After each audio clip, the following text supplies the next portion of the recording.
കേരളത്തിൽ നിന്ന് എത്രയോ കാതങ്ങൾ അകലെയാണ് സലാല. അറബിക്കടലിന്റെ 2 ഭാഗങ്ങളിലായി ദൈവത്തിന്റെ അനുഗ്രഹം ലഭിച്ച 2 നാടുകൾ. ഭൂപ്രകൃതിയും വളക്കൂറുള്ള മണ്ണും മാത്രമല്ല കേരളത്തെയും സലാലയെയും ചേർത്ത് നിർത്തുന്നത്. അതിലപ്പുറം മറ്റു പല ഘടകങ്ങളും ഈ 2 പ്രദേശങ്ങൾക്കും സ്വന്തമായുണ്ട്. നൂറ്റാണ്ടുകൾക്കപ്പുറം അറബ് സഞ്ചാരികൾ കേരളവുമായി സമുദ്ര സഞ്ചാരത്തിലൂടെ ഹൃദയബന്ധം കുറിച്ചപ്പോൾ അത് ചരിത്രത്തിലെ തന്നെ ഏറ്റവും മികച്ച സാംസ്കാരിക സൗഹൃദത്തിന് വഴിയൊരുക്കി.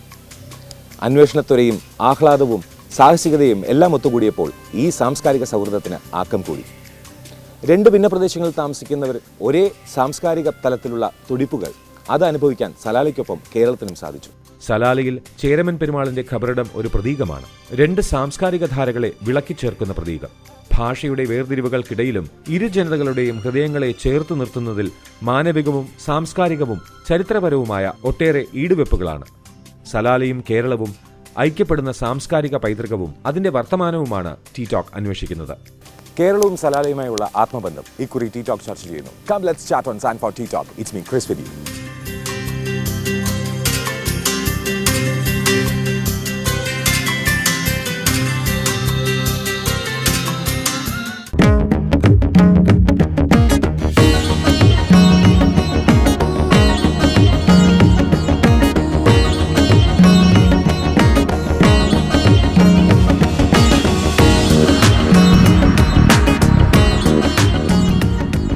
ഇന്ന് ടി ടോക്കിൽ നമ്മോടൊപ്പം സുരേഷ് മേനൻ.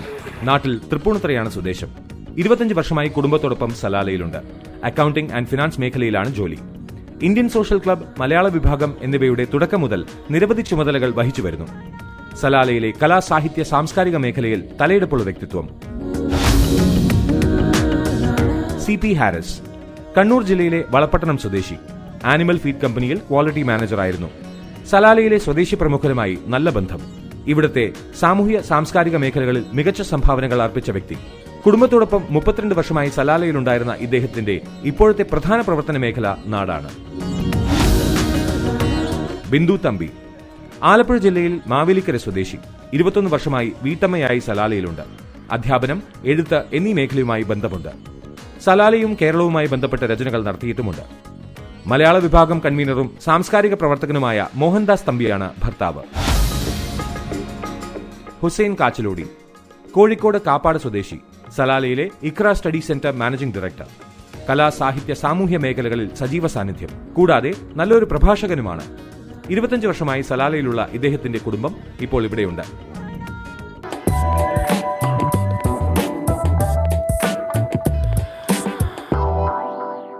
ടി ടോക്ക് ഇന്ന് UAE വിട്ട് എത്തിയിരിക്കുന്നത് സലാലയിലേക്കാണ്. സലാല മറ്റൊരു കേരളമാണെന്ന് പറയാൻ പല കാരണങ്ങൾ പറയാം. സുരേഷ് ജി, ഇവിടെ 20 വർഷം അല്ലെങ്കിൽ അതിലേറെ ജീവിച്ച ഒരു വ്യക്തി എന്നുള്ള രീതിയിൽ കേരളവും സലാലയും വ്യത്യാസമല്ല, കൂടുതൽ സിമിലാരിറ്റി എന്ന് പറയാനുള്ള പല കാരണങ്ങളിൽ താങ്കളെ എഫക്ട് ചെയ്ത ഏറ്റവും നല്ല റീസൺ എന്താണ്? അത് വാസ്തവത്തിൽ എന്നെ ഏറ്റവും എഫക്ട് ചെയ്ത സംഭവം എന്ന് പറയുന്നത് ഇവിടുത്തെ പ്രകൃതിയുടെ പ്രത്യേകത തന്നെയാണ്. പ്രകൃതി രമണീയമാണ്. ഞാൻ കേരളത്തിൽ എന്ത് കണ്ടുകൊണ്ടാണോ ഇവിടെ വന്നത് അത് സലാലയിലാണ്. ഈ 20 വർഷത്തിനുള്ളിൽ അത് കേരളത്തിൽ നഷ്ടപ്പെട്ടെങ്കിലും സലാലയിൽ നിന്നത് അങ്ങേയറ്റം എനർജിയോടെ ജീവിക്കുന്നു ആ പ്രകൃതി. അപ്പോൾ കേരളത്തിൻ്റെ ഓർമ്മകൾക്ക് ഞങ്ങൾ അയവിറക്കേണ്ട കാര്യമില്ല, സലാലയുടെ നടന്നാൽ മതി. സ്വന്തം മണ്ണിലൂടെ നടക്കുന്നൊരു പ്രതീതിയാണ് സത്യം. ഇതിലിപ്പോൾ ഹാരിസ് ജി ഇപ്പോൾ ഇടയ്ക്കിടയ്ക്ക് നാട്ടിലേക്ക് പോയിട്ട് തിരിച്ചു വരുന്നു എന്ന് പറയുന്നു. സലാല വിളിക്കുന്നതാണോ അതോ നാട് വിളിക്കുന്നതാണോ? ഒരു നല്ല ചോദ്യമാണ്. വാസ്തവത്തിൽ ഞാൻ നാട്ടിലെത്തിക്കഴിഞ്ഞാൽ സലാലയിലേക്ക് തിരിച്ചു വരിക എന്ന് പറയുന്നത് വല്ലാത്തൊരു സന്തോഷം തരുന്നൊരു കാര്യമാണ്. അതായത് നമ്മുടെ സുരേഷ് പറഞ്ഞതുപോലെ കേരളത്തിൻ്റെ ഒരു പ്യൂരിറ്റി എനിക്ക് കേരളത്തിലേക്കാൾ കാണാൻ സാധിക്കുന്നത് പിന്നെ സലാലയിലാണ്. ഈ പറഞ്ഞതുപോലെയുള്ള വലിയ പാരിസ്ഥിതിക പ്രശ്നങ്ങളൊന്നും ഇല്ലാതെ പോകുന്ന ഒരു സലാല. എൻ്റെ ആദ്യത്തിൽ 32 വർഷം സലാല ജീവിച്ച് നാട്ടിൽ പോയ ആളാണ്. എൻ്റെ ആദ്യത്തെ അനുഭവം തന്നെ അങ്ങനെയായിരുന്നു. ഞാനൊരു ജൂലൈ മാസം മസ്കറ്റിൽ ഇറങ്ങുമ്പോൾ അത്യുഷ്ണമായിരുന്നു, 50 ഡിഗ്രി സെൻറ്റിഗ്രേഡ് പിന്നെ ചൂടുള്ള ഒരു കാലം. അങ്ങനെ സലാല ഫ്ലൈറ്റ് ഞാൻ വൈകുന്നേരം ഇറങ്ങുമ്പോൾ എനിക്ക് വിശ്വസിക്കാൻ പറ്റിയില്ല. ഇവിടെ പിന്നെ ചാറൽ മഴ നടക്കുകയായിരുന്നു മസ്കറ്റും സലാലയും തമ്മിലുള്ള. അപ്പോൾ ശരിക്കും ഒരു വീട് വിട്ട് നാട് വിട്ട് പോകുന്ന ഒരാളെ സംബന്ധിച്ചിടത്തോളം സലാല കാലുകുത്തിയ സമയത്ത് അതൊരു എൻ്റെ നാടോ വീടോ വിട്ട പ്രതീതി ഇല്ലാതെയാണ് സലാലയിലേക്ക് പ്രവേശിച്ചത് ഞാൻ.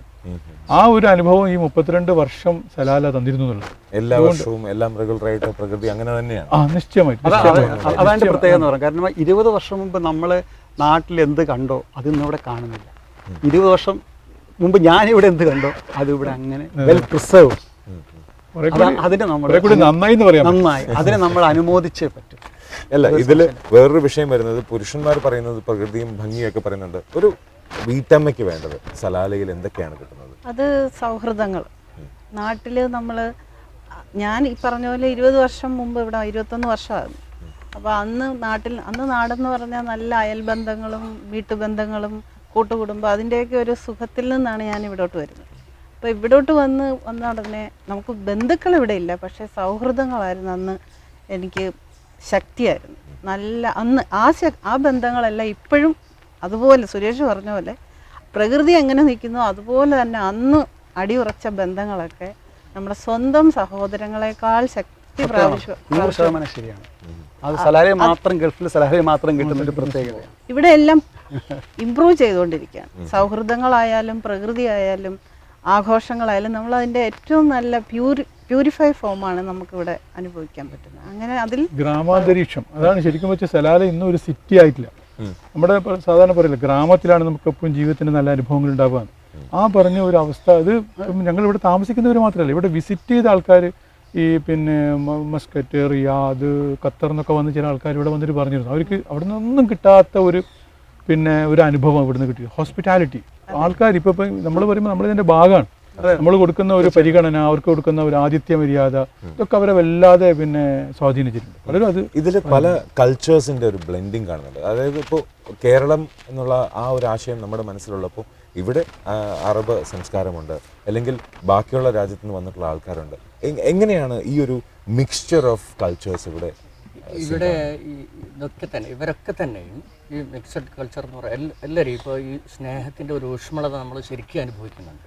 ഇപ്പോൾ അറബികളായിക്കോട്ടെ, അവർ വളരെ വളരെ ഫ്രണ്ട്ലി, വളരെ സാഹോദര്യത്തോടു കൂടിയാണ് പെരുമാറുന്നത്. അത് അനുഭവിച്ചു തന്നെ അറിയാം. അപ്പോൾ എന്നെ സംബന്ധിച്ചിടത്തോളമൊക്കെ ഞാൻ ഗ്രാമീണ മേഖല, ഇപ്പോൾ താക്ക, മുർബാദ് എന്നൊക്കെ പറഞ്ഞ പ്രദേശങ്ങളിലൊക്കെ നേരത്തെ വന്ന 91 കാലഘട്ടങ്ങളിൽ അവിടെ ആയിരുന്നു. അപ്പോൾ അവിടെയൊക്കെ ശരിക്കും അവർ വളരെ ഒരു സഹോദര നിർവിശേഷമായിട്ടുള്ള സ്നേഹം നമുക്ക് അവരിൽ നിന്ന് ലഭിക്കുന്നുണ്ട്. ഇപ്പോൾ മറ്റ് രാജ്യക്കാരാണെങ്കിൽ അതേ അവസ്ഥയാണ്. ഇപ്പോൾ ബിന്ദു പറഞ്ഞതുപോലെ സ്നേഹത്തിൻ്റെ ഒരു വല്ലാത്ത ഊഷ്മളത, അതാണ് നമ്മൾ നാട്ടിൽ പോയാൽ വീണ്ടും ഇങ്ങോട്ടേക്ക് തിരിച്ചു വിളിക്കുന്നത്. ഇനി ചരിത്രപരമായിട്ട് നോക്കുകയാണെങ്കിൽ തന്നെ ഇപ്പം എൻ്റെയൊക്കെ സ്പോൺസറുടെ ഫാദർ അദ്ദേഹം എന്നോട് പറഞ്ഞിട്ടുണ്ട്, 45, 50, 60 വർഷങ്ങൾ മുമ്പ് അദ്ദേഹത്തിൻ്റെ യൗവനകാലത്ത് അദ്ദേഹത്തിൻ്റെ അച്ഛനും കൂടി പായക്കപ്പലിൽ കോഴിക്കോട് പോയിട്ടാണ് അരി കൊണ്ടുവന്നിരുന്നത്. അത് ഇന്ന് അതിൻ്റെ ഫോട്ടോ തന്നെ കാണിച്ചിട്ടുണ്ട്. പഴയ പായക്കപ്പലിൽ അവർ പോയി അരി കൊണ്ടുവന്നു. അപ്പോൾ ആ ഒരു വല്ലാത്തൊരു ബന്ധമുണ്ട് സലാലയിൽ കേരളം. ഈ കൾച്ചറൽ മിക്സ് എന്ന് പറയുന്ന സമയത്ത് ശരിക്കും പറഞ്ഞാൽ ഇന്ന് കേരളത്തിൽ ഇവിടെ അറിയപ്പെടുന്ന ഒരുപാട് ഫാമിലികളുടെ ശേഷിപ്പുകൾ കേരളത്തിലുണ്ട്. ഇപ്പോൾ നമുക്കറിയാം, മുസ്ലിം ലീഗിൻ്റെ നേതാവായിരുന്ന അബ്ദുറഹ്മാൻ ബാഫക്കി തങ്ങൾ എന്ന് പറയുന്ന അദ്ദേഹത്തിൻ്റെ ഫാമിലി നെയിം ബാഫക്കീഹ് എന്നാണ്. ആ ബാഫക്കീഹുകൾ ഇവിടെ ഉണ്ട്. ജിഫ്രി എന്ന് പറയുന്നത്, ബറാമി എന്ന് പറയുന്നതൊക്കെ കേരളത്തിലെ കോഴിക്കോടൊക്കെയുള്ള വലിയ ബിസിനസ് കമ്മ്യൂണിറ്റി പെട്ടാണ് ബറാമികൾ. ബറാമി, ബാലവി ഇതൊക്കെ ഇവിടുന്ന് പോയവരാണ്. അപ്പം ഞാൻ വായിച്ചിട്ടുണ്ട്, ഏകദേശം BC ഒരു 300 മുതൽ അറബ്സും കേരളവും തമ്മിലുള്ള റിലേഷൻ ഉണ്ടായിട്ടുണ്ട്.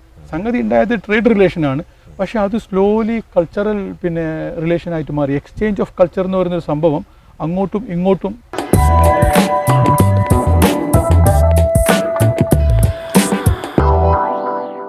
കേരളവും സലാലയും തമ്മിലുള്ള കൾച്ചറൽ റിലേഷൻഷിപ്പിനെ കുറിച്ച് നമ്മൾ പറഞ്ഞുകൊണ്ടിരുന്നു. ഇതിൽ നമുക്ക് ഒരു വലിയൊരു ഡിഫറൻസ് എന്ന് പറഞ്ഞ് എടുത്ത് പറയാനുള്ളത്, അവിടെ രാഷ്ട്രീയം പൊതുനിരത്തിലാണെന്നുണ്ടെങ്കിൽ ഇവിടെ മനസ്സിലാണ് എന്ന് നമ്മൾ നേരത്തെ സംസാരിച്ച ഒരു ചെറിയൊരു പോയിന്റ്. ആ ഒരു രാഷ്ട്രീയം അല്ലെങ്കിൽ ഈ ബന്ധങ്ങൾക്കിടയിൽ അത് എങ്ങനെയാണ് ഇവിടെ വളരുന്നത്?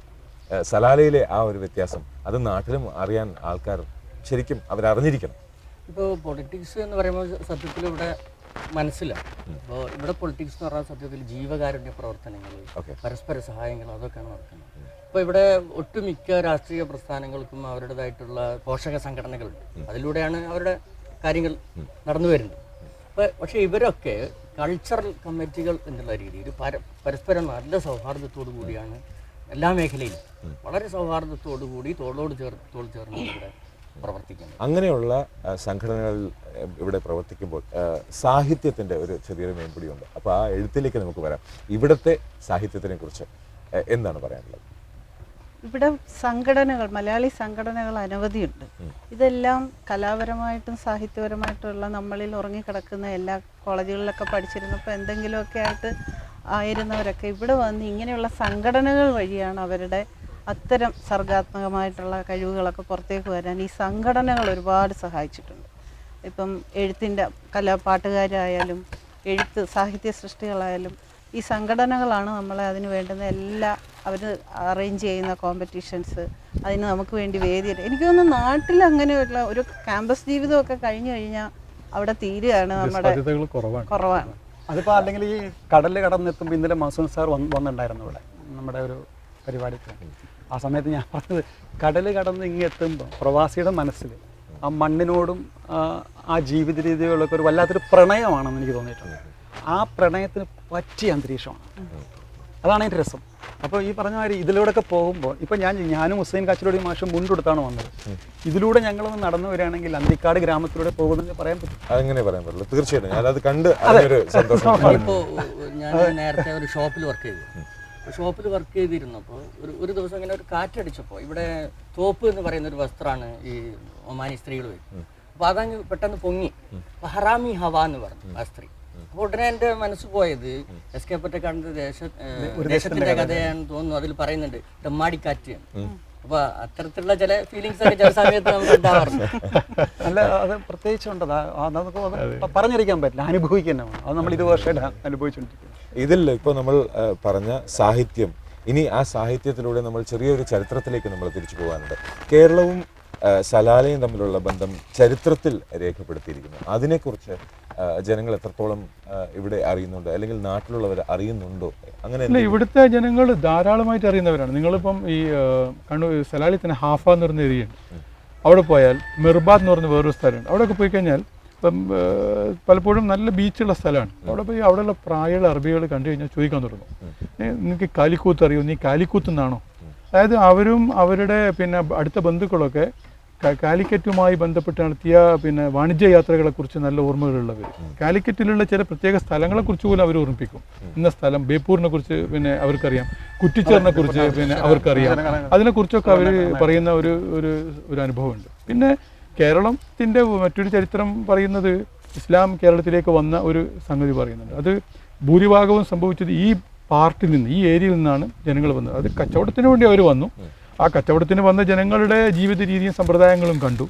അതേപോലെ തന്നെ അവിടെയുള്ള ജനങ്ങളുടെ ജീവിത സമ്പ്രദായം, അങ്ങനെ നടന്ന ഒരു കൾച്ചറൽ എക്സ്ചേഞ്ച് സത്യമായിട്ടും ഈ വിഷയത്തിലുണ്ട്. ഒരു ഇസ്ലാമിൻ്റെ ആഗമനം പോലും ആ ഒരു അർത്ഥത്തിലാണ് കേരളത്തിൽ വരുന്നത്. ചേരമാൻ പെരുമാളിന്റെ യാത്ര ഹിസ്റ്റോറിക്കലായിട്ട് പറയപ്പെടുന്നത് വില്യം ലോക്മാൻ്റെ ചരിത്രത്തിൽ അത് അദ്ദേഹം ഒതന്റിക്കായിട്ട് കൺഫേം ചെയ്തിട്ടുണ്ടെങ്കിൽ കൂടിയും ശ്രീധരൻ നായരുടെ കേരള ചരിത്രത്തിൽ അദ്ദേഹം അതിനെ സാധൂകരിച്ചിട്ടില്ല. അത് അങ്ങനെ കിടക്കുകയാണ്. പക്ഷേ എങ്കിൽ കൂടിയും അത് ശക്തമായ വിശ്വാസമായിട്ട് തന്നെ അതെന്താണെന്നറിയോ സുരേഷ്, അതിന്റെ മെയിൻ കാരണം എന്താണെന്നറിയോ? നമ്മൾ ഈ ചരിത്രത്തെ ഒരു പ്രത്യേക ഇതിൽ കൂടി കാണാൻ ശ്രമിക്കുന്നുണ്ട്. ഇപ്പൊ നമ്മളൊരു ചേരമാൻ പെരുമാളും ചേരമാൻ വരവും മാത്രമാണ് കാണുന്നത്. സത്യത്തിൽ ഒരാളുടെ വരവും പോക്കും മാത്രമായിട്ടില്ല ഉണ്ടായിട്ടുണ്ടാവുക. കൂടുതൽ പേര് സ്വീകരിച്ച് താജുദ്ദീൻ പേര് സ്വീകരിക്കുകയും പിന്നീട് ഇവിടെ വന്ന് അത് പലപ്പോഴും കാലഗണന വെച്ചുകൊണ്ട് അതിൽ സംശയം പ്രകടിപ്പിക്കുന്ന ആൾക്കാരുണ്ട്. എനിക്ക് ഇന്ന് മനസ്സിലായത് അത് സത്യത്തിൽ ഒന്നിൽ കൂടുതൽ പേര് ഈ ഭാഗങ്ങളിലൊക്കെ വന്നിട്ടുണ്ട്. അപ്പം അത് മിക്സ് ആയി കിടക്കുകയാണ്. അബ്ദുറഹ്മാൻ സാമിരി എന്ന് പറയുന്ന ഒരു കേരളത്തിൽ നിന്ന് വന്ന ഒരു ഷെയ്ഖിന്റെ ഇത് ഇവിടെ അറബികൾ മറ്റൊരു കാര്യമുണ്ട്.